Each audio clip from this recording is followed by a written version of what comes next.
We go to Pope John High School, and it's Montville on their first possession of the game, and it's quarterback Graham Jesperson hooking it with Dominic Cacciavella for 19 yards on the slant pattern over the middle, and it's 1st and 10 Mustangs at the 42.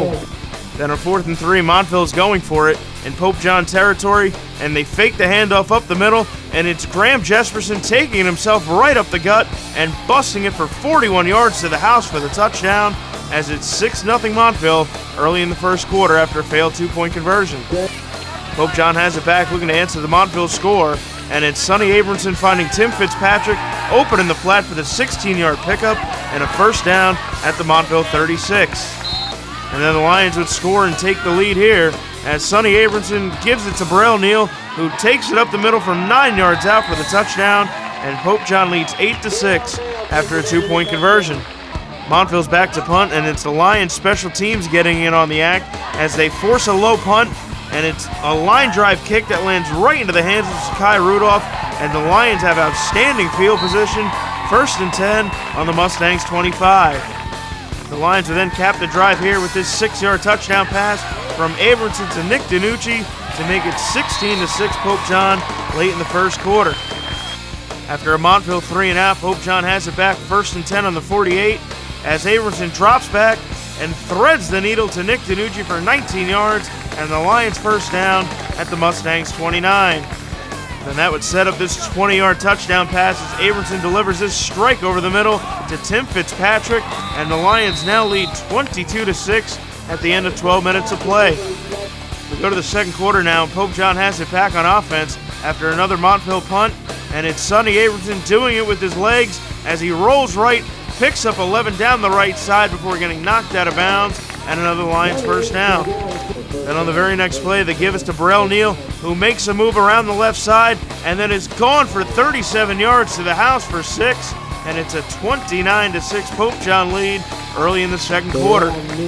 Pope John's back on offense again from the 37, and it's Sonny Abramson going to play action, and then he decides to tuck it and run as he picks up a block and scampers down the left side before finally being knocked out of bounds at the 20, but not after picking up 17 yards and a Pope John first down.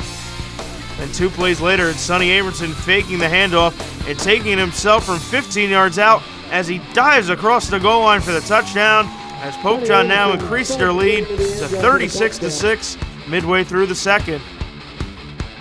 We still remain in the second quarter now. Pope John's back on offense, and this time they give us to Burrell Neal. He's on the delayed handoff, takes it up the middle and makes a couple of nice moves and stays on his feet, picking up 23 yards before stepping out at the 15 for a Lions first down. What an impressive run there by Neal.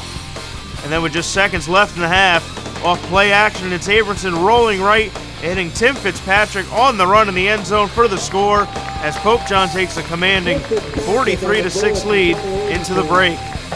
All right, we pick up action late in the fourth quarter with Pope John still up 43-6. And it's Graham Jesperson rolling right and hitting a wide open Kevin Temple, who gets behind the defense and goes 72 yards all the way down to the Pope John 4. What a play there by Montville. And then Montville will get another score here as they would add to their tally late. As on the next play, it's Graham Jesperson hitting Kevin Temple in the end zone from 4 yards out.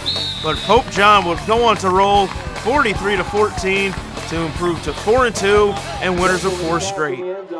It's just another game in the NJAC, just for us to come out and execute and play the same another opponent the same way. The offense has really been clicking, and if I were to really use one word to describe our offense, it's selfless. The guys just want to go out there and play hard and fight for each other. So whether that's on the ground or in the air, everyone's going to give their 110% on every play, and that's really what makes offenses great. Is when everyone is working towards a bigger, grander goal than let's pass the ball, let's run the ball, and our guys do a really good job of that. And we're just doing whatever works out here and trying to get the wins each week. Well, obviously, the first 2 opponents are tough opponents, and so is the NJAC teams. But our first goal is to win the NJAC. So we're on schedule there. We made some tweaks. We put Sakai in the backfield. We moved some things up front.